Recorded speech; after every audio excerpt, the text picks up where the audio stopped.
I just know how hard they train, how hard these races are.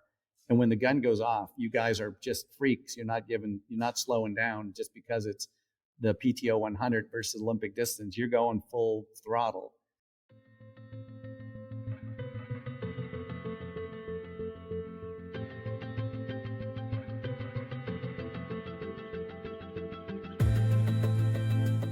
Welcome to the Greg Bennett Show. I'm your host, Greg Bennett, and wow, this was a fun conversation with a longtime friend and just legend of triathlon, Barrie Shepley. Just some tremendous insights around the world of triathlon. We explore the Olympic triathlon very deeply, pros, cons, everything else. You'll have to excuse a little bit of the recording. Barrie is actually calling from one of the press centers at the Paris Olympic Games that I really wanted to record this episode while the Olympics were still on, a day after the mixed relay, so the energy was still high. Just a really great episode as we give our opinions about the world of Olympic triathlon, what could have maybe done better. We discuss LA Olympics and what we hope for there. But we really just use this time to celebrate the incredible athletes in the world of triathlon. So don't miss this one. It's a really fantastic episode. I hope you're enjoying the Olympics. I love these couple of weeks every 4 years. It's been outstanding. And I hope you enjoy this episode as much as I did. And remember, success comes to those who endure just one moment longer. All right. Well, today's guest, he really is a true legend of the world of triathlon. He's been a coach and a commentator at 7 Olympics and 30 World Championships. He's been a professional coach, Olympic and World Cup commentator for, over 30 years. And we've been good mates for most of that time. He's influenced just the world of triathlon for the better, starting the Kids of Steel Triathlon in Canada, where the future Olympic gold medalist Simon Whitfield developed his craft. And he was the head coach during the 2000 Sydney Olympics, where Simon Whitfield won the gold medal. His commentary in the World Cup series just spanned well over 2 decades. And his book, Chasing Greatness, which we mentioned last time he was on the show, just shares some incredible stories about sport and life. And if you love the world of triathlon, go check that book out. Absolutely amazing. I'm honored to have him join me on the show again. He's joining me from a press media center at the Paris Olympic Games. And I thought no better way to dive right into the Olympics and sort of rehash what happened in the world of triathlon than bringing him on the show again. So without further ado, welcome. And thank you for joining me once again on the Greg Bennett Show, Barrie Shepley. How are you, mate? Greg, it is such a pleasure to be on your show. And, I continue to follow. I can't imagine how much work you put into putting all of these weeks after weeks after weeks. I watch people who get started, and they're enthusiastic for about 3 weeks or a month, and then they realize how much work it is. And for you to be able to keep cranking out so many great podcasts week after week, it is truly, a massive job. And I know it's a passion. So kudos on you. Thanks, mate. I really appreciate it. It's like in the show's mantra, success comes to those who, endure one moment longer. And I keep feeling like, well, this show will be really successful one day if I just keep on enduring. But it is a privilege. It's a joy. Every week I get to have amazing conversations with people like yourself.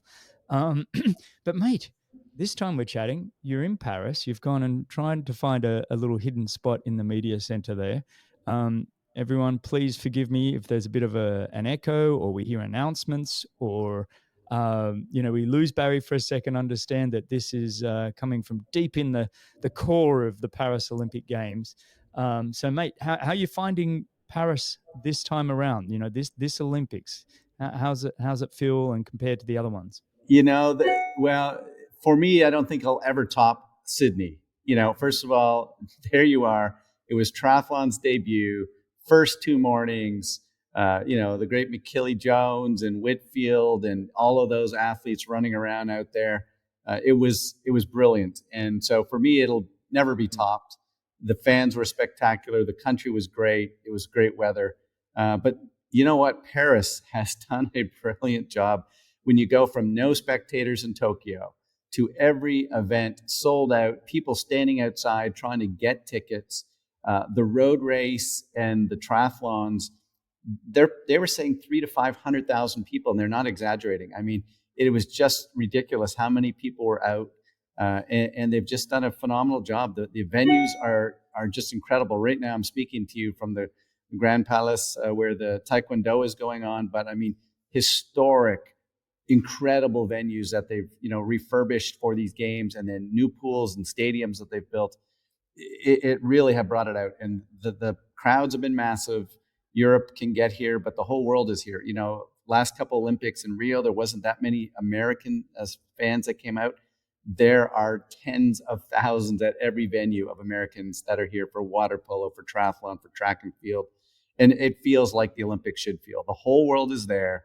And for 2+ weeks, a city gets shut down and it turns into a party. And it has been that way. There really is nothing better than the Olympics. I've been watching this one going, okay, Laura, we're booking 2 weeks at LA and then 2 weeks at Brisbane in the next, for the next lot of Olympics. And I think you summed it up so well there. It's like the whole world comes together and celebrates sport and life. I just don't think there's a better thing we do on this planet than the Olympic Games and bringing everybody together. It's crazy. Before we it's totally dive crazy. in, yeah. It is totally crazy, mate. But before we dive into the Olympics, and I want to kind of look at specifically triathlon and the events and everything else, I just want to quickly take a moment and acknowledge the loss of your beloved Karen last year. I know how important she was in your life and your journey, and how are you coping, mate? It's been a journey for you. Yeah, it's a process, and I'm not there yet. I mean, I speak to her every day that I've been here, and literally as I speak to you right now, I have her socks on. I brought literally a dozen pair of her socks with me to the Olympics. She was part of every one of the calls that I made here at the games in cycling and triathlon. She was at every one of the Olympics. I mean, she was sitting 40 feet away when Simon won that gold medal. She was in Beijing when he got the silver. She was in London when he crashed. She was in Rio when one of my young guys crashed. So these games are very different because it's the first time I've ever come alone. She was so much a part of it. It was part of our life. Like sometimes your partner really isn't into what you do. She was so into it that she brought her twin sister, and her mother came to a couple of the games. She planned out every, you knew which bus and what subway you're getting on to get to the next venue. And so it was with heavy heart that I came here, knowing that obviously I've got to now figure out this whole new life that I had never planned on ever being, the first to go. And she did a couple of brilliant things in the last year. She got these 2 rescue border collies, which I've never had a dog. And the biggest problem I had coming to these Olympics, 6 months out, was what do I do with my 2 dogs? Like, I didn't want to take them to some place. They're older. They're 12-year-old rescues. And that was a stress. And so I talked to her every night, and I just said, help me find a solution. And it literally appeared in front of my eyes. An athlete gave me a call that I'd never met. She wanted to come down to Tucson to our winter training camp for 6 weeks. And so a complete stranger came from Poland to Tucson. I didn't know anything about her. And yet every single day at the pool, I could just tell that my dogs loved this woman, and she would make them feel good. I had my dogs with me every day at the pool. Well, about week 5, I said, well, what do you do? I mean, you don't make your living right now in triathlon. What do you do? And it turns out she's a professional dog groomer. And before the camp ended, she had talked about wanting someday to come to Canada. So anyway, for 5 weeks, she's at my house, driving my car, spoiling the crap out of my dogs. And I get pictures and videos every day while she's training with all my elite athletes in Canada. So it couldn't have been a more perfect, situation. And I'm totally convinced, my wife just made the right mojo happen for that to occur. So my biggest stress coming to the Olympics was my dogs. And I'm getting like videos of them every day, loving this person who's got about 5 more days of hanging out in Canada before she goes back to Poland. So the universe is taking care of me. And, at this point, I just have to find ways every day to be grateful for all the things that I do have rather than focusing on what I don't. I mean, my wife left the lessons with me. Now I've got to execute them. And she was the person who was my mentor in many ways, and quietly went about doing things. So it's a new life. I'm blessed that her twin sister lives next door to me. I'm blessed that these 2 dogs are in my life. But it's hard when your best friend can't be with you every day. And so that's a learning journey that I haven't got close to completing. Mate, that was so well said, and thank you for sharing. I'm sitting here selfishly kind of putting it in my own life perspective, and like what they say, that behind every good man is a great woman, and you and I both, are fortunate. To your point, we have to be grateful that Laura is still with me, and I don't ever take that for granted, and but Don't. so grateful for the time that we're able to have had with them too. It's like this. It's very, very cool, mate. But I wanted to make sure that we did, put that up front and center of this show, because it is, for me, life is about getting perspective, being grateful for what you have, and people that listen to this show often would know that every morning I start with my gratitude practice outside, and as I walk in, I used to say, "Today could be your last. How do you want to live it?" And I thought, well, doesn't leaving this world doesn't actually stress me that much. But what does is, if somebody close to me leaves, how do you want to live it? So it's kind of like saying, hey, if somebody, live today like somebody close to you might leave. And that changed my perspective entirely. And so you sharing that journey, how you're managing it, how the universe is cooperating with you. I love that story. It's just brilliant, mate. It really is. And you're a strong man. I know you're resilient, and you definitely, the words you just said are inspiring for all of us. So thank you for that, mate. Yeah, I appreciate Really that. appreciate it. To add to what you just said, and it's ironic you make that statement. I'm sitting here in the middle of this humongous stadium that is where Taekwondo is at, and there's only one reason that I'm in this particular building. I could not leave France without catching up with our good mate, the world's greatest photographer, Deli Carr, who is so busy between Mm-hmm. swimming for 9 days and now at Taekwondo that I literally came across the city to his venue to make sure that could see him before I left. And that's critical because Delhi's a legend, as you know, Yeah. for all of us in what we do in our sport, in the history of our sport. And I haven't seen him for about 4 years, and I don't want to miss opportunities to tell people I love them and give them a hug. And people are staring at us in the middle of the press room as 2 weird old dudes are hugging each other, but I haven't seen him for about 4 years, and he's back from the problems that he had, his health issues 4 or 5 years ago. He looks Yeah. fantastic, still taking the awesome pictures, and so the reason I'm in this building right now is because I didn't want to leave Paris without giving Deli Carr a hug. Exactly. It prioritizes what's important, doesn't it? Your relationships. And I think if anybody's listening to this episode so far, if I can just leave you with one thing, is prioritize your relationships. That can be family, friends, or whoever it is, but make the effort like you have to see someone like a Deli Carr who's been on this show, who is, a dear friend of ours for the last 30 plus years. One of the all-time greats, like you mentioned. So big shout out to Deli.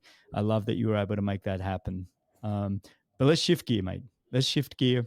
And let's, firstly, before we get into triathlon, I actually want to start, at 30,000 feet, and then we'll kind of get down deeper. But, you were talking about Paris Olympics, how good a job they're doing. Have you had a chance to see much of the Olympics or even watch on TV? And have there been any performances at the Olympics so far that you think, wow, that was awesome and everybody should go watch it? Well, 3 or 4 things. One was the Swedish pole vaulter.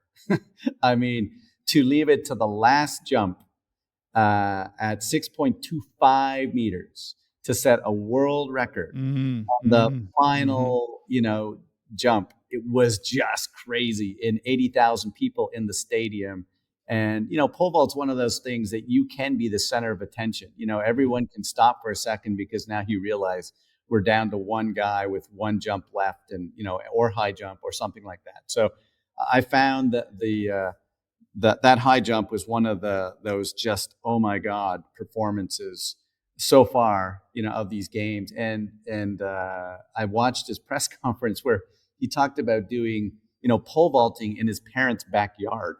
So here he is at 25 years of age, and he does this most remarkable thing in front of 80,000 people on the final jump. So that was brilliant. To the swimmers, at what has been a brilliant Olympics. Although I do believe that people who are in the better knowledge than I am are telling me that this is not a fast pool. It wasn't as deep as it could have been, and so when you set an Olympic or a world record in that pool, it's that much more impressive. Mm-hmm. So. Obviously, Australia's had some just ridiculous fast swims from your old part of the universe.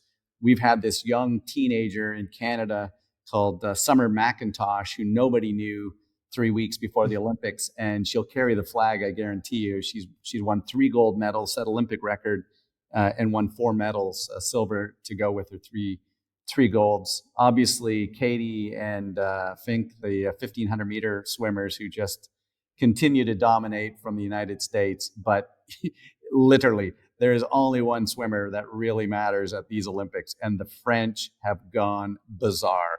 I mean, they literally have blown the ceiling off of that swimming pool. And, the young man he was already big coming in, but he will be on the stamps of France when the Olympics are over because he's a good-looking kid. He performed.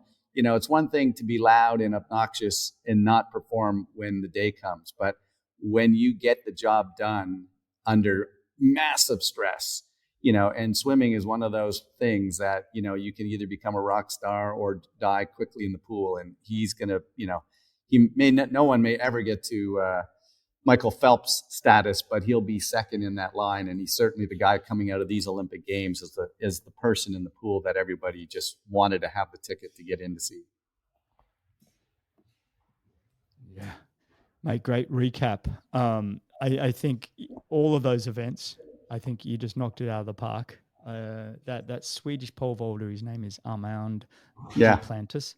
I looked that up, by the way. I didn't just know it off the top of my head. But that was phenomenal. I actually loved also the 1,500, the men's 1,500. I loved it. You saw Obnoxious from Norway. That was amazing. And get the job done by the Americans and the British kid. He thought for sure he was a double gold man, and he comes away without even a medal, So I love it when you're humbled at the Olympic Games, and I think he's going to have to maybe eat some crow before that 5,000 meters come up. and you mentioned Summer McIntosh. Big shout out to her. She was actually on Any Question, the application that I built with Ed Baker, and she went to the Olympics as a 14-year-old in Tokyo, and then now she's still only 17. And just watching what she did in the pool was absolutely extraordinary. Which became the winningest by the Australians on a couple, but the winningest Canadian ever. Became the what? She became the winningest Canadian ever. No Canadians ever won 3 medals at gold medals at a Olympic Games. So she just became 17-year-old to the highest level of status in our small country. And the other kind of race, if you ask me, that just blew my mind was the 2 road races on the men's side, I was calling them. And then with Remco having the absolute, flat tire with 2K to go, and you could see the panic, in his face as he was waiting. So part of that gold medal needs to go to the guys in the truck that got the bike onto his butt and got him to the gold medal finish. Yeah, before he got caught up. But that was awesome. To walk the course, I walked it a couple days ago, and I could not believe how narrow the street was when you went up the hill. Like there's a section that it would be less than 4 meters wide, and cobblestone and steep. And so when you see the crowds 6 deep in that area, it was so intimate for those cyclists to be able to be that close to the fans going crazy. It really was. And he literally, the Belgian, the Belgian house, they have all of these places at the Olympics that each country has to party at night. It was the ticket to have after his road race. And there's some awesome footage rolling out there of him, in the middle of a midnight ripper dancing up on the stage with his teammates. And it just takes you back to what sport is about. You know what? I don't care how much you make in your sport. That moment is about being a little boy winning a tournament and the greatest happiness that numbers in a paycheck can never give you. Well, to double down on that, when you watch Novak Djokovic and Scotty Scheffler, the world number ones in tennis and golf that are worth tens, potentially hundreds of millions of dollars. And I think I even saw a quote Novak Djokovic saying this is the highlight of his career to win a Absolutely. gold medal. Scotty Scheffler standing on top dais. First time we've all seen, I know he's kind of emotional behind the scenes, but he keeps it together. First time we see Scotty Scheffler standing on top and, crying as his national anthem happens. It's like, this is extraordinary. You watch it with these guys going, they wouldn't care about the Olympics. They care about their Masters or their Opens and their, and the big money. And it's like, no, these the greatest Olympics stir athletes. Yeah. In Sydney, I got to meet Tommy Lasorda, the Dodgers coach who had led them to World Series. And, he was coaching the American baseball team, and the U.S. won the gold medal in Sydney. And I went up to him after, and, as a fan, I'd always watched him on television. So here you get to meet one of your heroes. And I just said, congratulations. And, this must pale, compared to winning the World Series, thinking that, the World Series would be the be all and end all. And he said, when we won the World Series, 30 million, Dodger fans were happy. Today, 350 million Americans were cheering.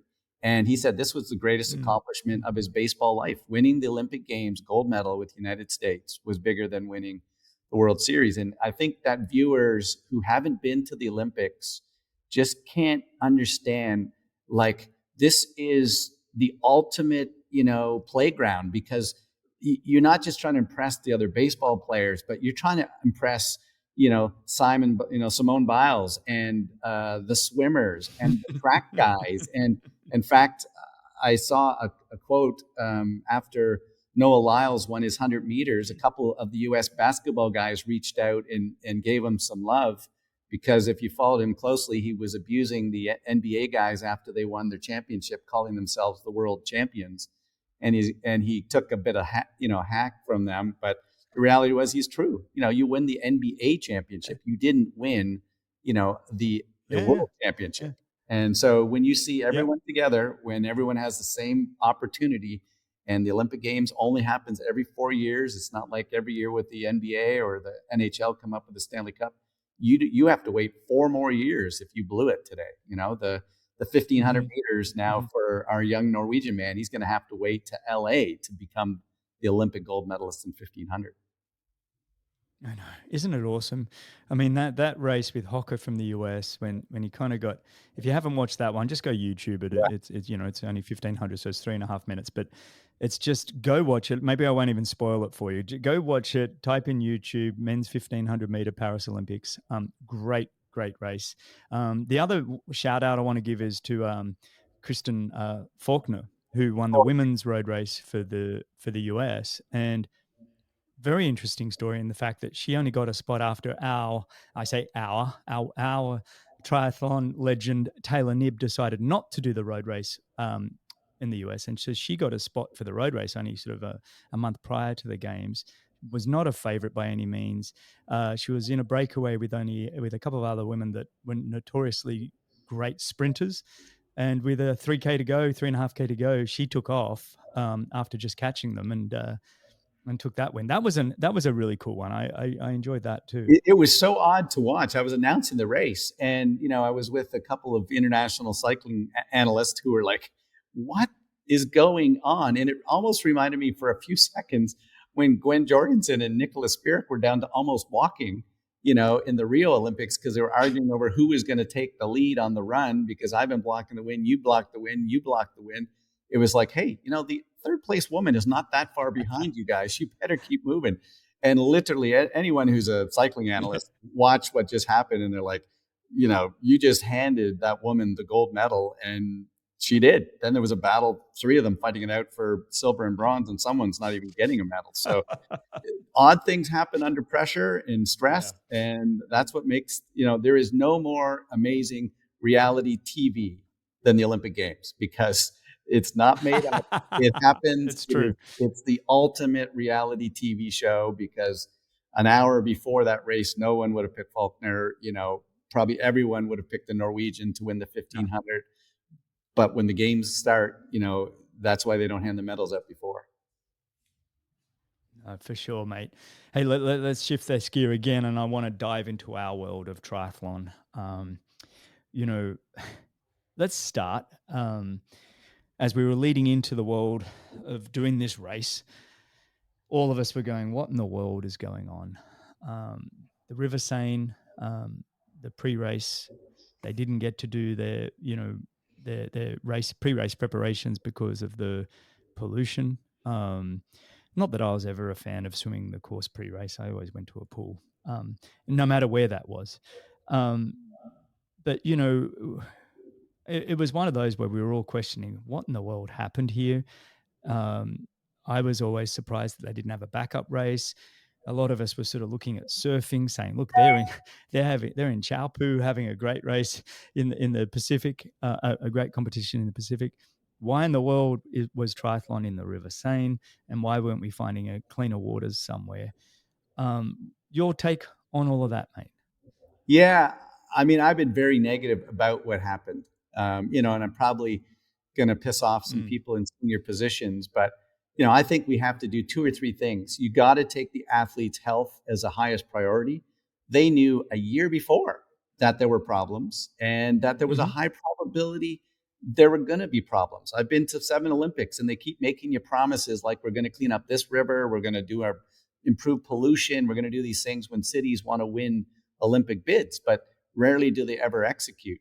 And one of the things that has frustrated me about our sport is that we don't leave a legacy someplace. So as an example, they could have, in my estimation, done what we've done in Leeds, which is have a small, beautiful little lake, water source, 12, 13K from the downtown area, swim there, build a beautiful permanent legacy that kids can use for the next 25 or 30 years, put down some pavement, have a transition zone and some grandstands. And then, I would have personally, if it was Barrie land or Greg land, I would have done a small lake nearby that they could have trained in for the days and days leading up. Nobody got a pre-swim. So first off, problem. Secondly, a good risk that there's going to be some bacteria issues. Third, that water was ridiculously fast moving. Like literally, if you threw a log in, it was swimming at the speed of some of the top swimmers.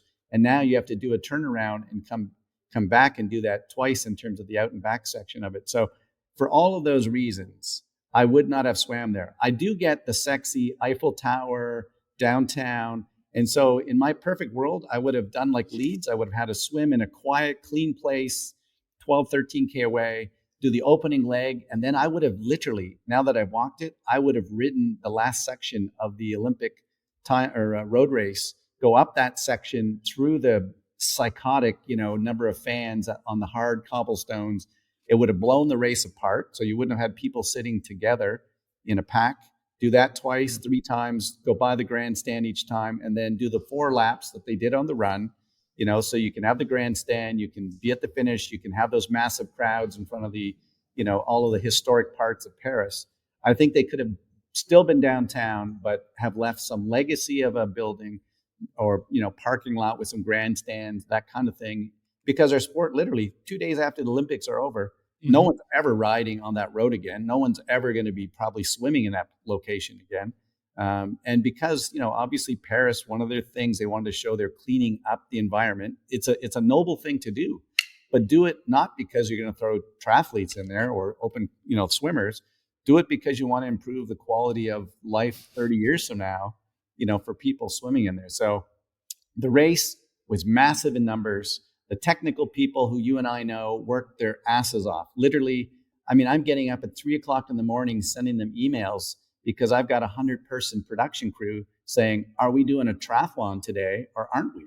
So the men had to get up at 3:00, prepare mentally as if they're racing, find out, no, the fecal count's still too high and the water's moving too quickly. We're not going to have a race till maybe tomorrow. And that was oscillating from, it's going to go on Friday. It could be a duathlon. We're running out of time. Psychologically, that's not great for, the athletes who are trying to prepare for that. It's stressful for the volunteers. I had people who had tickets who ended up having to go home and miss the men's race completely because they thought that they, was supposed to be on Monday. They had tickets. It got canceled to the next day. They're on an airplane. So, the amount of stress that happened that didn't need to occur, it would be like saying, well, we might put chlorine in the swimming pool or we may not. You may have a swim tomorrow in the 1,500 meters at the swim, in the swimming pool, or you may not even have a race. Like, that's an unfair thing to put on the officials, the technical people. And I think there was a massive amount of pressure on triathlon at all levels to please the Paris Olympic Committee and swim in their symbolic river. And some kids have theoretically got sick. We'll still wait to see if any more get sick. But they still have another 2 or 3 months of their season to race. You lose a month of your pay time because you've got bacteria. So that for me was the only aspect that I wished had been changed, because Paris is a brilliant city and the spectators were massive and the backdrop was awesome. Les McDonald started that concept in Sydney where you had the Opera House and you could see these iconic things. So I understood why they wanted to have them, but I think you could have had the best of all worlds of doing as they do in the UK and swimming one place, biking down into another transition zone, and then being where the bulk of the crowd is. I think they could have done that. And you still would have had, now I still believe the two best athletes in the world won on the day. So it's not that I think the course, if it had been changed, would have, not had Alex Yee still come out as a successful person and Cassandra. But I just think that it could have put athletes under less stress, less risk of getting unhealthy, and just less pressure on everybody. Because I was getting calls every 20 minutes. Is there a race tomorrow? Isn't there a race tomorrow? And it's kind of embarrassing when that's your sport. And the highest level people in broadcasting are calling you to go like, are you guys even going to have a race tomorrow? Like, what's going on?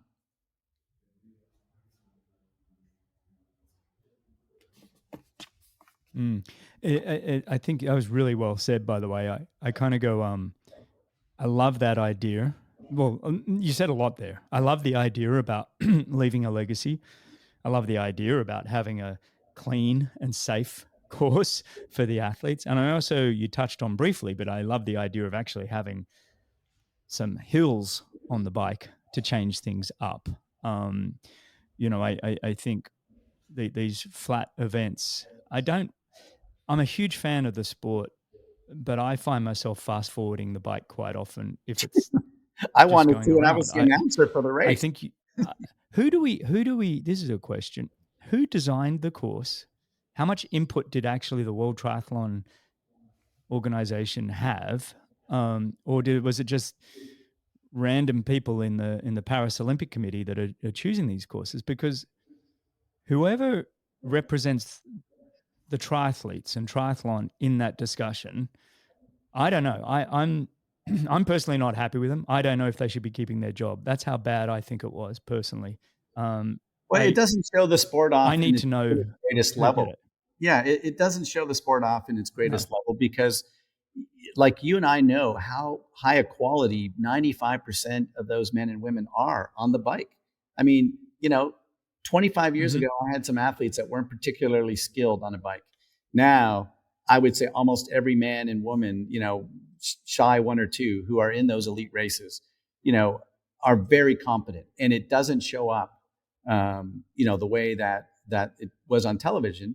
Now, on the women's race, unfortunately, it was like on ice because the rain had just literally subsided. Oil is coming out of cobblestones, and even skilled pro cycling women go down, which I saw happening in the road race. So when you know that those cobblestones are not easy to ride on, and then moisture and then oil coming out of them, I mean, it looked like in some cases we're on ice. I mean, it's great television, but not not particularly good for the stress level of the high performance directors who are staring at the big screen, watching some of their best athletes going down, whether it's Casper from the U.S. or others that probably could have been factors, in the end of the day, whose days were changed dramatically. So I think the answer to the first question of who makes those decisions, I think ITU has some input into it.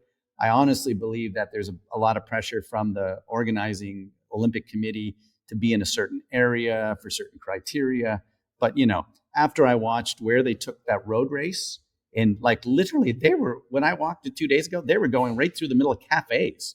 I mean, literally, it was amazing. And I'm thinking, oh my God, no wonder it was so amazing watching on television announcing it, because when I walked it, I could now picture where those guys made their break on the bike. And I'm like literally there are you went right through the middle of cafes on that steep section. Wouldn't that have been iconic to have had that bike course in there and see Christian Blumenfeld trying to destroy people going up the hill? But, it's much harder when it's flat, and Christian Blumenfeld is now pulling 10 guys instead of crushing them on a hill. Yeah. Yeah, it's a good point. Look, and I think as we look forward to LA and Brisbane, I've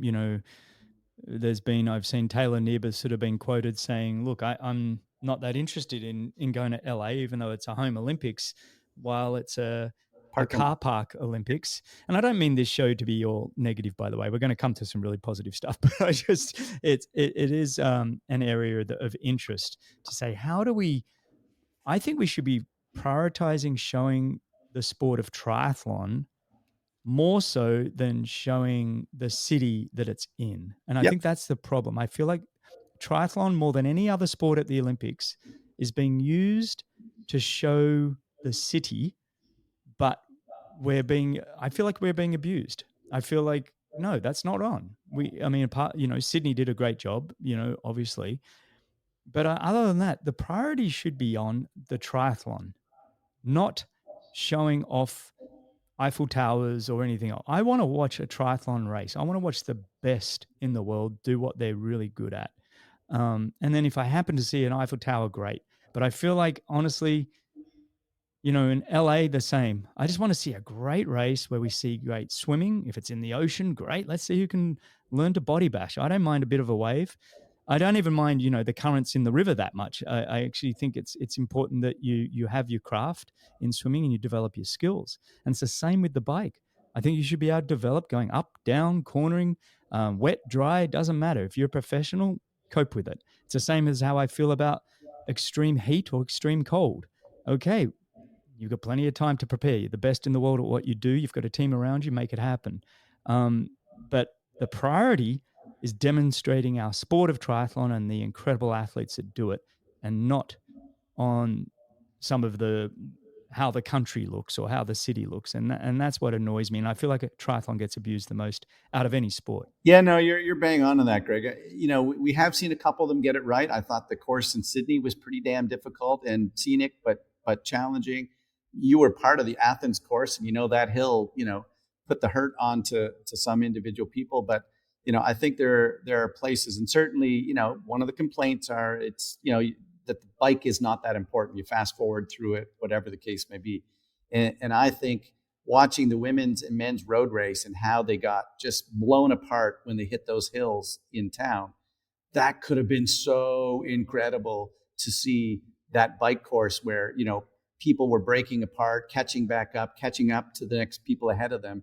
And it's very difficult when you get into like 3 packs of, 25 people going the same kind of speed, some people sitting in and, intelligently not using their energy because they know it's going to now come down to the run. So I have seen races. You've been a part of races where the bike is an important part of the race. So it's not like it's never, but it's not often enough. And certainly if I could give any advice for LA, like figure out how to put a hill in there 3 times, 4 times, because it'll be the place where the biggest number of spectators are standing. I mean, I literally was at the second last day in Nice at the Tour de France, and I was on a hill with, 250,000 other crazies that left 8 hours before the cyclists ever got there because we wanted to be a part of that.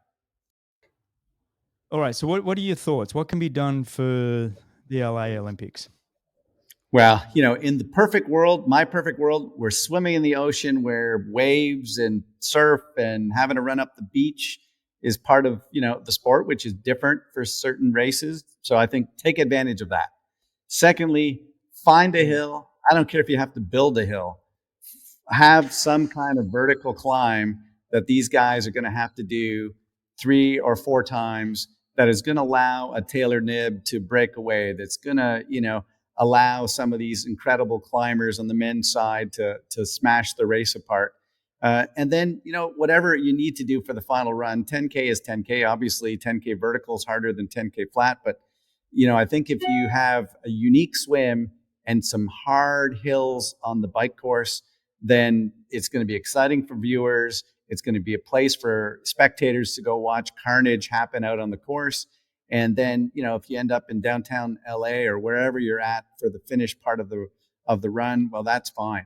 That's you're going to have some crazy 2-minute, 42-second last kilometer on the men's side with, 4 guys side by side trying to get on the podium.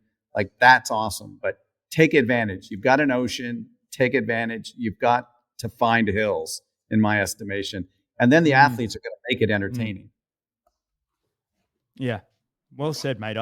It's funny, I've raced in LA, I don't know how many times, but, to your point earlier is, we would swim down in Venice Beach and make our way into downtown.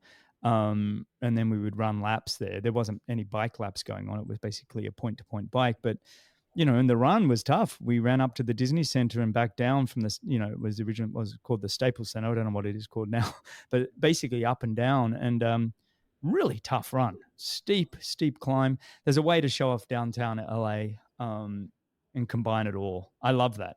But let's do this. Let's talk about the women's triathlon. I feel like I don't want to double down on all the negatives. We know there's been a bit of stress involved, but look, all the athletes fronted up. The women's race was extraordinary. Starting at the finish, really, it worked out really great for Cassandra Bogrant on home soil, winning Olympic gold. Was pretty awesome for her, for the sport, for the French. I think it was a really great outcome. But you tell me some of the highlights of that race and what you thought was really special about the women's triathlon. Well, I think starting off with just the swim, here is our 5-time Olympian defending gold medalist, Flora Duffy, realizing she's a smart woman. I don't have all of my run fitness that I would have loved in 15, 16 months of training on the run leading in and 5 or 6 great lead up races. So Flora being a legend, she played every card as well as she could. She broke away in the swim. She, took off hard on the bike and was intelligent. I mean, if I ride for 40K on a flat course and get a 15-second lead off of 5 or 6 or 8 women, I'm going to be in trouble. So she at least put herself in a position early on the bike, would 1 or 2 women break away and catch her? And if they would have had the courage or the ability, it would have been an exciting thing to watch a Flora Duffy, with a Taylor nib. But unfortunately, between the crash and things that Taylor had and just an unfortunate swim, we didn't get to see the full, Taylor nib impact on the day, because I would have loved to have seen Taylor and Flora and 1 other smashing the front end of that race. And now those people in the chase pack were going to have to do something. So I thought Flora was brilliant. I thought her 5th place finish was probably as good as she could have hoped for with the amount of running that she did. And it showed that she's just, a gamer and was going to give everything that she could.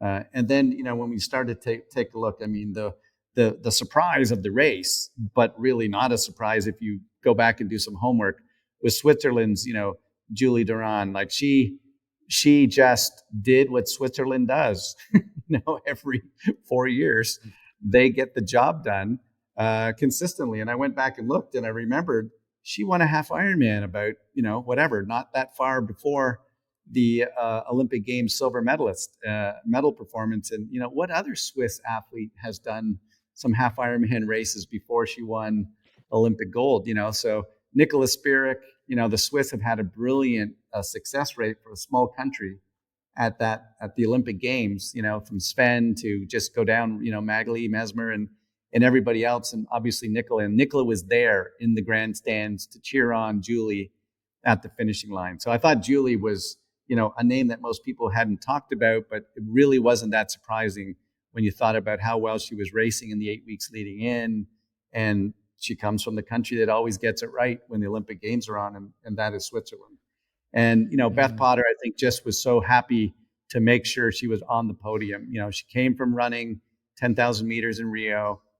She's had a great, last year and a half, certainly deserved to be there and one of the names to look out for. So, those three women really got it right. And the only thing that could have been better for me would have been Flora and Taylor, about 45 seconds up the road off the bike ahead of them, and them having to chase her down, in the last kilometer. I always put these little episodes in my brain, but it was great racing, like really awesome racing, really huge crowds. And then to have a French woman win the race at home was special. And you could see how emotional she was, at the finishing line. So on the awesome racing, it was there. The crashes took people out, changed things around. I felt, bad for Casper, who I think, was showing great fitness and realistically could have been fighting it out for that top 3, 4, 5 spot. So I know that she was hugely disappointed. And an odd thing that I've said many times, I love triathlon until 15 seconds after the race ends. And then I want to run as far away as I can, because the magnitude of sadness in despair that I see when it ends, could have been a crash. It's been 2.5, 3, 4 years. And suddenly I just didn't have the day that I needed or wanted because of a flat tire or a crash or whatever. And so, here is some of the fittest people in the world, and they're in massive despair because it just didn't get right on the day. And so you see 3 people smiling and 52 who aren't in really a good place. See, you and I are different, mate. This is why I love sport. It's like it's our last place where it's okay to win and it's okay to lose. It's such a safe place to lose. I kind of love that the victor go the spoils, right? And that's what we all strive for. And I remember even, my 4th place in Athens, and any athlete that's honest with themselves can know why they didn't get the gold medal. Like, yes, it might come down to a crash, but were your tires pumped up too hard? Had you not sandpapered down the shininess of the brand new tires you put on? Had you, there's reasons. There's always reasons. Even if you're taken out, somebody says, "Oh, you were taken out," but what positioning were you on that bike going into that U-turn or that roundabout? There's always something, and you notice the best always find a way to win, and that's why I love sport. So I get what you're saying. I hear you. It's hard to watch disappointment, but there's also, I look at it as opportunity, as an opportunity to reflect and understand, why did these things happen? Why weren't you on the podium? If I self-reflect and look at Athens, I can break it down to numerous things. Some of them were out of my hand, I'll give you that, but not all of them. And you kind of go, yeah, I could have beaten Hamish and Bevan on my day, and if things had gone blah blah blah blah blah, but they executed better, and I love You're that. bang on that. And if you take a look, Flora Duffy, DQ'd or didn't finish one of her races in the mid 40s and or kind of second one. So there's an example of an athlete who kept learning from but some people will never get a second chance to go back to the Olympic Games because of life, or they move long distance or something. So I totally agree with what you're saying, but it's still like, I just see you've been in the hotels. I get it. I'm giving you a hard time. 45 minutes later, 45 minutes after the race is done, the same smiles that you saw 2 nights before at the carbo meal are, in a very different place, and the bike mechanics in a bad mood, and the sponsors, whatever. So I love the 2 days leading in, because everyone is so optimistic that they're going to get it done. And when it ends, they have to face reality. Yeah, I get it. Look, I think You're just more empathetic than I am, and then that's fine. But I understand what you're saying too. But let's move on to the men's race. You know, oh, this was a great race too. I thoroughly enjoyed it. But the men, like you mentioned earlier, um, had delays, didn't know if they were going to race, when they were going to race, and it does affect you. It affects you in terms of your taper and trying to get that right. Um, obviously, I feel like the men that have more experience in racing were going to deal with it better. The maybe the less experienced athletes were probably more stressed about the little things. But the ones that just knew they were fit and it just meant another day of, rest and recovery and build up, they were always going to still rise to the top. And I think we saw that. That was an incredible race between Yi Wild and Bergier and the French and the Portuguese. It really was outstanding racing. And Matt Hauser, big shout out to him. Incredible racing. So tell me, what you saw in the men's race, what stood out to you? Well, there's a couple of things. First of all, I thought that what I anticipated was going to happen sort of did to effect. And that was the men were going at a hotter part of the day where the women had the water on the pavement and the moisture. The men were going to have the humidity and the heat, and it did turn hot. And so pretty early on the bike, I said, look out for some of these athletes like the Portuguese or whatever. And so not surprised to have two Portuguese in the top 10. They run well in the heat. And when the bike course wasn't blowing people's legs apart, it now was going to become obvious that it was going to become like who can run fast, really fast.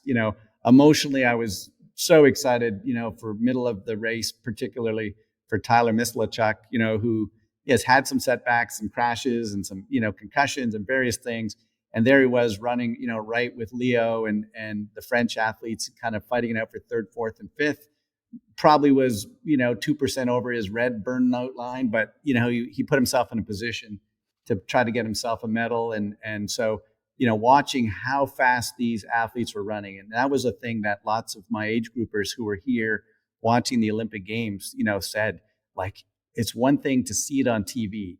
It's another thing to be standing at the barricade and just have this blur called, Hayden Wild blowing by you. And I thought he was so courageous. Instead of doing what he'd done 6, 7, 8 other times, which is, get with Alex, break away from the rest of the pack. The two of them run together till 9.7K, and Alex show his, just that 0.5% different running pedigree to run away and win many of the races that he's beaten Hayden in head to head. Hayden said, look, I got to take a different strategy. He went right to the front.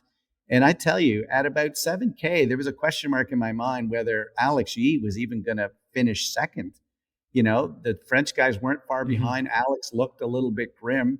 And I don't know if this is true, but if it's accurate, because I haven't had a chance to talk to him, but if it's accurate, it's just one more, chapter in the legend, textbook. Ali Brownlee apparently was on the side hollering at Alex Yi going into the final lap saying, this is not over. This is not over. And, if it is, I need that dude in my next hockey, old man's practice, because he obviously inspired, Alex to find that one more gear, because I think most announcers, myself included, pretty much had Hayden up the road for the victory.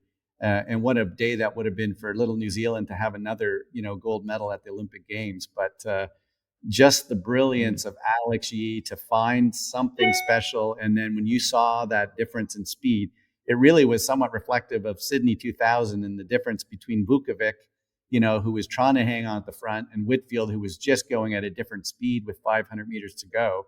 It was that kind of a speed differential. And, Hayden did not try in the least to go with him. Like, he was spent. I just got to get these pennies, into the machine to get across the line for my silver, and not finish 200 meters from the finishing line and not even get a medal. So it was exciting as hell. The crowds were crazy. You couldn't hear yourself. And for these guys to put that kind of a show on in the heat and humidity was amazing.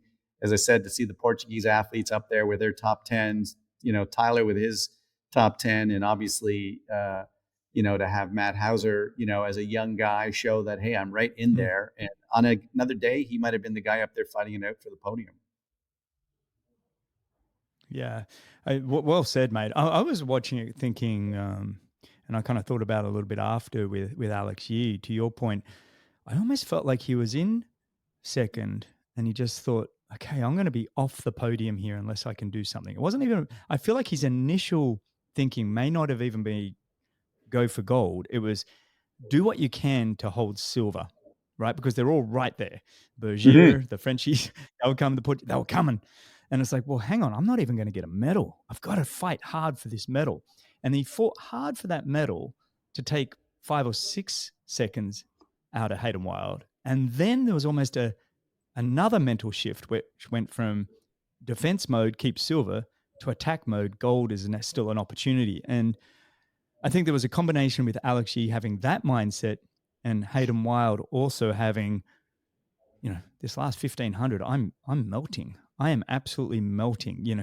He's buried himself for 8.5 kilometers. And just the splits alone, what I've seen is, Yee ran 20 seconds faster than Wild over the final 1.45 kilometers, which both of them are so close in their abilities that doesn't even make sense. Yes, I think Yee turned it up a gear, but I think Hayden, to his credit, like you said, was just incredibly brave. He was such a monster. He went for it. But, it takes its toll doing that as well. And it almost worked. I actually think had he got another 3 or 4 seconds, I think, and had Yee had a couple of those guys even closer all over him, I think the race Hayden would have kept on. But it was just the right equation, the right algorithm that kind of steered it to become Yee's race. I'd been chatting with Brad Beer, who is working with Hayden Wild in Europe, and he's, Hayden's crushing it. And, so I had little bets on all of these things. I made money at my last time I bet, which was in Tokyo, and put $20 on Flora Duffy, and she made me $200 and something that one. And that's just been sitting in my account. So I had little flutters this next Olympics, and I did have a little flutter on Hayden Wild for the win. So I was screaming at the TV, and I'm a big fan of Hayden beyond my gambling issues. But it was an outstanding race. It really was, and a massive shout memorable, out to you. Yeah, memorable on so many levels. The other thing that obviously your listeners know because they're so educated, but it's just a good memory to go back to. Young Alex Yee in most countries would have just been directed to and continue on in athletics. I mean, he was running Diamond League running times as a teenager, and one year was the fastest British man over 10,000 meters. He was that special of a young kid, and he wasn't a great young swimmer. He was pretty damn average, and so the Brownlee impact of what happened in London will forever ever be in the sport, because they won in Hyde Park with 500,000 people and a young, impressionable Alex Yee watching triathlon and not necessarily saying, I want to be a 10,000 meter runner, but I want to be a triathlete. And, when he had the crash and a long recovery period from it, it would have been easy to just say, screw swimming, I'm going to move back to just athletics. But any of us who followed closely said, damn, if this kid sticks with it, there's going to be some special things down the road. And to his credit, he was pushing. There were pictures, I know you saw it, him at the front of the bike. Like, you came out of the water, ahead of your domestique. You were at the front of the bike. Great swim. You're at the front of the bike at some point. So he wanted to be, he wanted to emulate, Alistair Brownlee, which is, I'm going to have a great swim. I am not going to sit on the bike and do nothing. In fact, I'm at the front of 35 guys, which I have no right to do because I should be saving my legs for Hayden Wild in the battle that's going to go on. So I have just the utmost respect for the way he's followed his career. He's a brilliant young guy. He's now got 4 Olympic medals, 2 of them gold. They're not 2 individual golds, but he's got 2 golds now, 1 team, 1 individual.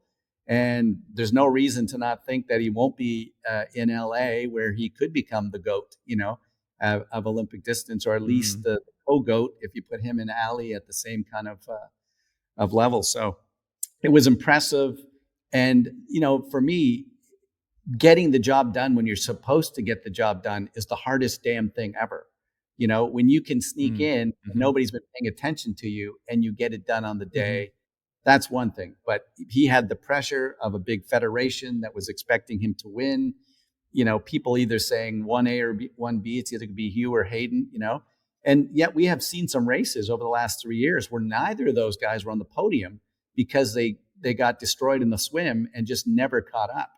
And so, what I take out of that race was the brilliance of those two athletes, the French coming through, doing what they were supposed to do, being near the podium or being on the podium, and they were. And then the last thing was, and it pains me because I am a humongous fan, of Christian Blumenfeld, but I just don't believe that with all the wisdom, all the technology, all the training, all of the science and the monster engine, that the last 18 months has been well sequenced, let's say, for Christian Blumenfeld. And I wrote a story about it a year ago. I mean, he had 7 races or 8 races in 12 weeks, from super sprint to half Ironman races to PTO things to, and I'm like, Hamish, Hayden's not doing that. Alex Yee's not doing that. If the whole reason is that you're hanging around to come back to win another gold medal, then I would have put that other stuff aside. I would have maxed out everything I could, knowing that I have to have, a brilliant run. And even when I saw him 2 days before, he was pretty damn honest, in my estimation, that these guys' run times have been 30 to 40 seconds faster. And guess what? On race day, they were 30 to 40 seconds faster. So he is such a scientist and a knowledgeable guy that I just don't get the moving from this to that to back and forth. If it's all economics, then I get that. But there was a side of me that believed that he wanted to win that second gold medal at these Olympic Games. And I just never felt like the preparation was right when it came to doing these longer races in the back end of it, from Ironman races, et cetera. I mean, literally he's leaving the Olympics to go right to the European, Ironman in Frankfurt, where he's got to validate his Hawaii Ironman spot, in about 8 days from now. So it just felt like if you really took a look at, say, 3 years ago, where everyone said, oh my God, the Norwegians are like the machines, nobody can touch them.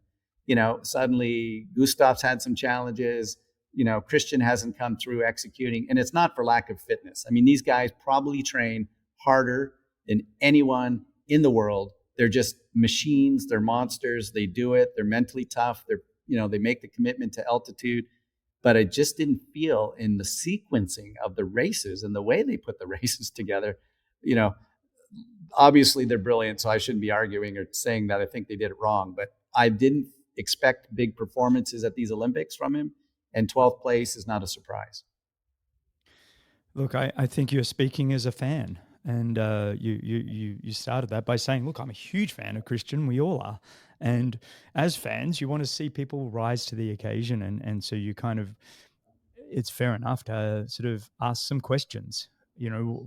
Was he intentional enough? One of the things that stuck with me when I had Matt Hauser on the show at the start of the year was he said, look, Tokyo was good, but we were coming out of COVID, and I was kind of just happy to be getting out of Australia and going and doing a race, and it was kind of blah blah.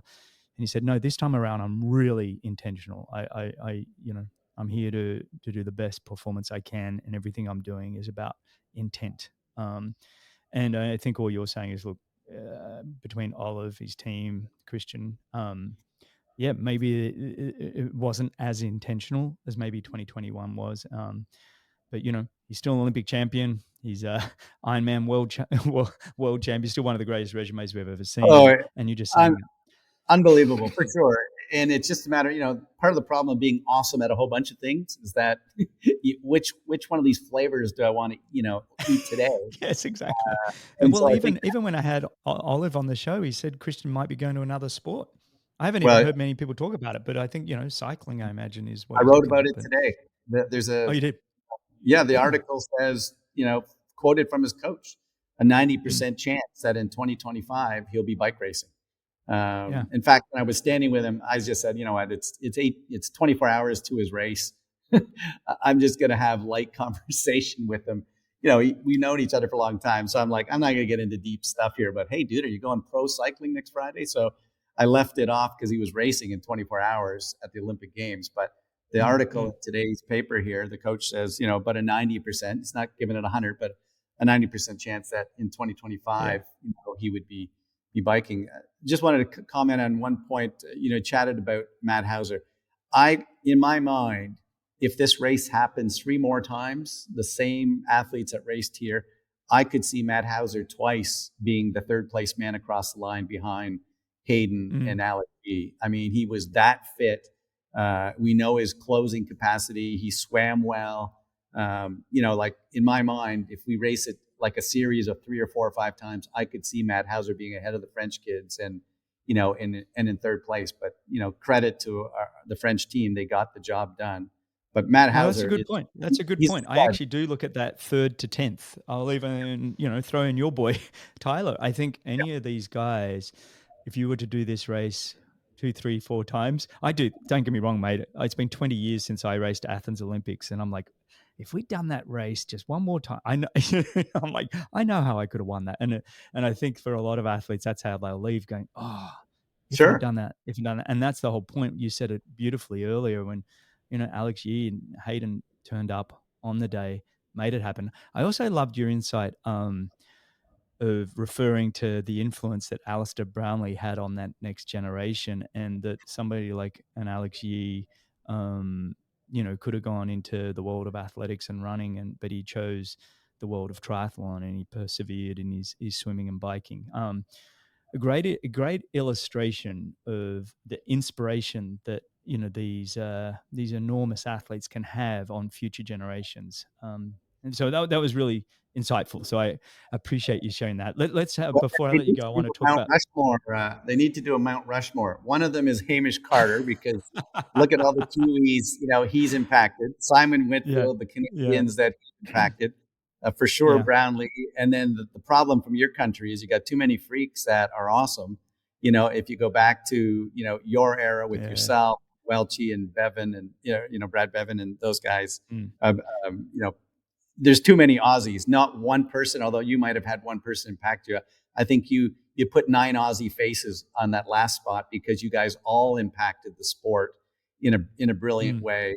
But in Canada, it was Whitfield. In Great Britain, it was, you know, Brownlee. And New Zealand, for me, it was Hamish Carter that will have an impact for 30 years because the next bunch of athletes, the Bevan Dochertys, were impacted by those guys.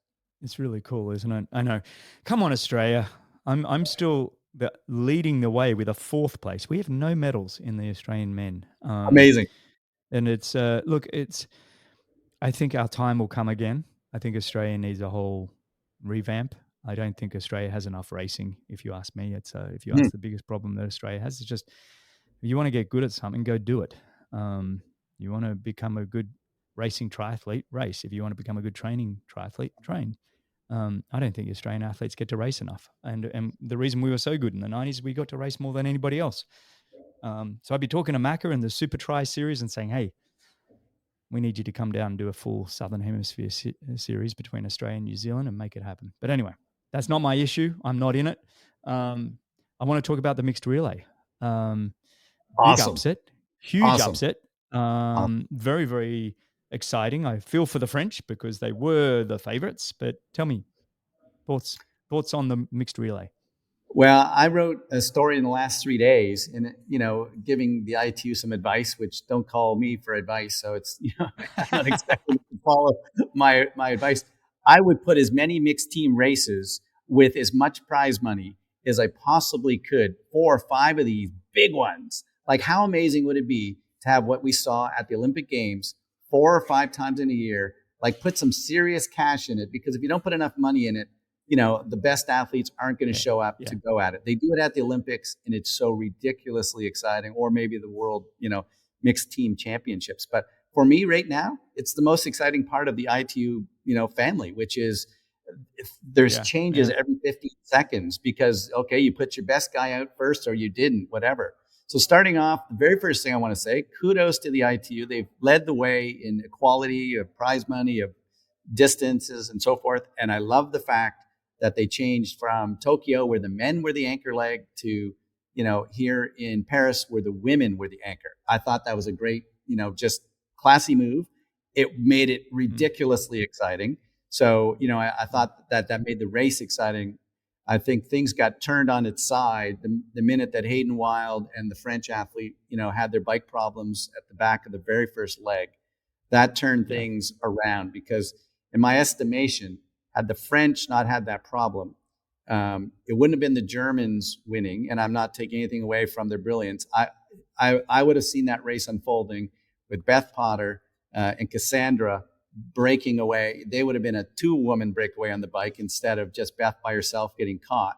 And then Cassandra would have ran away from Beth to win gold, Britain second, and then an awesome dogfight between the Americans and the Germans, as they were, for third and fourth. But, the race as it panned out, the Germans should be sending Taylor Knibb a couple cases of German beer, because when I was doing the announcing, literally I could see, I'm saying, look, Taylor is going to catch Laura Lindemann. Laura Lindemann is going to go with her. They're going to catch Beth. It's exactly what happened. And then before they even got off the bike, I said, look, the best sprinter of this group of 3 is Laura. She's just literally going to sit there. And to Taylor Knibb's credit, after setbacks and problems and things that went on in the, the time trial and so forth, she's such a gamer that she went off the front, tried to get away on the run, and probably if you said 19 times out of 20, are you going to stay ahead of these other, 2 women who have some pretty good pedigree of running? The answer probably is no. But she had total courage. She was fearless. And, she put everybody under the gun. Beth obviously wasn't feeling awesome on the day. And Laura was just saying, just wait till the blue carpet. I'm going to run by you. And so, suddenly she did. Laura ran for the victory as she should have. And then the brilliant, Beth has not given up, and made it another exciting, sprint finish to the end there. So I found the race entertaining, exciting. I couldn't believe that 75 minutes had gone by of announcing, whereas sometimes in the Olympic distance race, it's feeling for me like, come on, just get this bike over so we can start the run. From swim to bike to run, to swim to bike to run, to swim to bike. It was exciting. Crashes, mistakes, breakaways. Did you use your best people first, or did you save them for the anchor? I thought it was awesome. And you saw some great racing out there for sure. Well said, mate. I agree with you. I think ITU, if you're listening to Barrie and I think maybe you should, because we know everything. I'm just kidding, by the way. But I do. I love this racing series. I think it'd be a great way to showcase the sport around the world. A phenomenal way. Even PTO, I know you're kind of focused on the long course athletes, but I'm telling you, this kind of style, I think, is just really fun to watch. Very disappointing for the French to not be able to show their full cards, losing that kind of 30, 40 seconds on that first leg due to the crash. But look, all credit, a big shout out, like you just did, to Taylor Knibb. The way she raced, she was the fastest individual woman race out of everybody, as was pretty evident. But what was also, she basically ran the same time as Cassandra Beaugrand did for the run portion. That's how deep she really went. And Taylor's race was just incredible. I had money on the US for the win. It was a real long shot, but it paid well, so I went for it. So I was, come on, you got to make this happen. And I thought the US men really did perform out of their skin. They weren't the favorites, the men, but they did a great job, and Taylor Spivey. But Laura Lindemann and that German team, and what I loved about Laura was she got out of the swim and she was patient, and she was patiently knowing. She knew Taylor was coming. And then to Taylor's credit, she tried to accelerate around her and obviously didn't want to take her, but, Laura was ready. And both of them showing great maturity and great professionalism in doing what they could, Taylor to get rid of Laura and Laura to hang on. I just thought that was a great race. And then watching them all 3 race for that medal was absolutely incredible. A plus has to go to it's a the big German kudos. Federation. A plus to the German Yes. Federation. Because if Yes. you really kind of Yes. look at it, Yeah. they were so strategic. They're going, you know what? There's a good chance this is going to come down to a final sprint. So we want to have a woman who's got some wheels over 300 meters, and Laura fit the bill to perfection. They had these young athlete guys that, maybe are okay, pretty good at Olympic distance, but damn good, and not big names, but damn good over 20 minutes of racing. And so, Over they the put short. together Yeah. a young, Yeah. excellent team that, if you were kind of like a peripheral fan, you probably wouldn't have picked the Germans to be a major factor. And right from the beginning, I'm like, these guys are going to be an impact, on the day, and they executed to perfection. So kudos to their federation, because they really put the people in the right order and picked the right people, and they're the Olympic, they're the Olympic gold medalists. Like when you're 80 years of age and you're going to an old age home party, they're going to go, Laura Lindemann, won the gold medal in 2024. You can never take that away. And that's amazing. A thing that she'll have in her resume for the rest of her life. Mm-hmm. Yeah, I agree with you, mate. I'm surprised. For me, if I was in a federation now, I'd be really, really figuring out how to win that gold medal. And I think that's what the Germans did. I think they sat down and said, how do we win the mixed relay gold? Because we don't have a Yi, we don't have a Wild, we don't have a Bogran, but maybe we can do something extraordinary if we just bring four that are really solid and really fast. I mean, it's a different kind of to sprint a 20-minute race compared to, an hour 45 to 2-hour race. It's a different makeup. It's different training. I don't know. I federations, if you're listening, I think that's how I'd be approaching it. Young athletes, getting them to go fast. Anyway, my 2 cents, mate. But mate, this has been wonderful. I am conscious of the time of your time. Quickly before you go, predictions for the remainder of the year. Kona Ironman World Champs, Nice World Champs, the T100 Series. Wow. Predictions? What are you thinking? First of all, I have about 3.5 brain cells left after 2 weeks plus our last 90 minutes. I know. There's a lot. To take a look, I mean, there's some really interesting things that are, that you almost need. I don't make predictions, for example, around the Olympics until about 3 days before, because I actually want to get to the venue, see the athletes. Do they look overtrained? Do they look injured? Do they look overly stimulated? Do they look just in a good place? And I think that's a really important factor. We're talking right now 2 to 3 months away from the dates of some of those things. But what I can say is that, I mean, what's obvious to me is two things: that there are too many races for these long distance athletes in these wonderful opportunities that now have emerged in 2024. And so my biggest fear, as somebody who loves the sport, are injuries of people having to make commitments to, 2 or whatever series, some cases both. So that scares me as a coach. In terms of people racing, a little bit too much because they need to get a third race in for the points or whatever the case may be. So one of the questions, I think there's a difference between winning the series, where I think someone's just going to keep grinding, like a Kyle Smith or somebody who's having like consistent, really good performances out there. And you just have to say that, versus 1 or 2 athletes that say, look, I want to win Nice or I want to win Hawaii. That's it. And so, there are certain athletes you and I've watched over time, the Annie Haugs of the world, who just, like she pulled out of a couple of races. She had that ridiculous, race in Roth, that 8:02 or whatever her time was there, that, was just insane. And so I think that some athletes will pick the peak. I want to be ready for Nice or Hawaii, and be ready to go and do a spectacular performance, versus some guys who say, you know what, I'm probably not going to get on the podium or a high probability of winning, but I put 3 more races together, I'm going to have enough points that I'm going to win the series. And the reality is there's more money than has ever been in the sport for long distance athletes on this year. And for me, knowing how hard all those kids work, I'm excited and happy that more people will feed their kids and pay their mortgages or buy a house from the money that's in the sport right now than they did 3 or 4 years Yeah. ago. So I'm excited about that. And I think that some guys are going to be strategic about paying my bills, and some guys are going to be more strategic about, I want the win, in Nice or in Hawaii. And you could easily throw 5 or 6 names out there. Sam Laidlow is, like proves that he can be big on one given day. Magnus, is this quiet machine that, just keeps getting it done.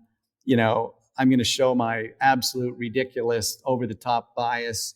I would love to see Lionel Sanders finally put his name at the top of Hawaii, and so he's racing less, way more discipline than he's ever shown. And we'll see whether or not that pays dividends for him to, go from being on the podium to being on the top step. And, something I said to him 8 or 9 years ago, there is a difference the way you're looked upon at the long distance racing. If you've never won the Hawaii Ironman, you're looked upon differently from Craig and Macca and Dave. You've You never got to won get your name anything. on those once. And so if he wants to go from being one of the hardest working, most successful, raced more times than almost anybody, big personality, I'd invite him to a dinner party any night, dudes, to icon, he's got to win, at least once in Hawaii. And obviously, he's getting into those years where there's not lots left. And then the complication of the fact that you're not in Hawaii every year now, next year it'll be back to Nice. So, if he's got to try to get Yeah. it done this year. So I'm excited about watching these long distance athletes. My only caution is, you are not a Formula One car where we can just go buy another engine. Your engine is your body, and you can't race too many times because, I think I just saw Ashley Gentle had a little bit of a hamstring thing and whatever. I just know how hard they train, how hard these races are. And when the gun goes off, you guys are just freaks. You're not slowing down just because it's the PTO 100 versus Olympic distance. You're going full throttle. So, I just want to see athletes still healthy at the end of the season. That's very empathetic of you, buddy. I just want to see great racing. Like you said, I think it's awesome that we have so much racing that these guys can go do. I think it's a great problem to have. It's like, It how is. am I going to go win races and make money? And, and I think watching these guys and girls perform at the level that they're doing week in, week out is a lot of fun. I'm huge fans of so many of them. Have had so many of them on the show that you actually feel like you really do get to know them very well. Still yet to have Lionel Sanders on. So until he comes on, I'm not the hugest fan. I'm just kidding. Go Lionel, but, get on my show, buddy. I'll work And him then over. See him down in oh, Arizona. look, he's always got an excuse. But look, he can try and come on. I'd love to have a chat with him. But I don't know, mate. When I look at Lionel and then I look at some of these guys now and I can't tell if there's been another little shift in the changing of the guard. These guys Well, coming out of every these 2 COVID years it's heroes. got crazy. Every 2 years Yeah. it has gone. If you look at where Lionel's skill set was relative to the world 6 years ago, 4 years ago, 2 years ago, there Yeah. was 4 guys, there was 6 guys, there are 10 guys, and so window starts to close, and I'm a flag waving Lionel dude. So I'm never until they take away his bike and his running shoes. I'm not going to write him off, but I know that his job's getting tougher and No, tougher. I love it, Barry. I love it. It'd be good for the sport, mate. I'd love to see him up front and giving it a good crack. So I'm giving him a hard time. But mate, this is a great place to end. I think I love our catch ups. For me, this is more just a chat with a mate than it is recording a specific podcast. It's a way for us to connect again. Really appreciate all your insights. You're somebody that's a student of the sport. You love the sport. As I've mentioned several times, your heart is in the right place. You're very empathetic to the actual athletes and all their concerns. You do such a great job behind the mic yourself on all the events around the world, mate. So it's just been terrific to catch up and have you back on and sharing with us all the insights of the world of triathlon. So thanks, mate. This will not be one of your biggest selling podcasts at 3.5 hours long. If somebody has, can't go to sleep at 2 a.m, they should turn it on in about 14 seconds. They're going to be asleep. But if you and I are the only two people that listen to it, it was awesome catching up with you, because you make me inspired every time I hear from you. Say hi to Laura, and I'll look forward to when we spend our 2 weeks together at the LA Olympics in 4 years on hopefully a nice hilly course. We can be standing on the side of the road watching them plow up some 12% grade. 100%, mate. 100%. All right, Barrie, we'll stay on the line, buddy. For everybody else, you can find all the show notes, timestamps, and everything else at bennettendurance.com/media. All right. Cheers, mate. Stay on the line.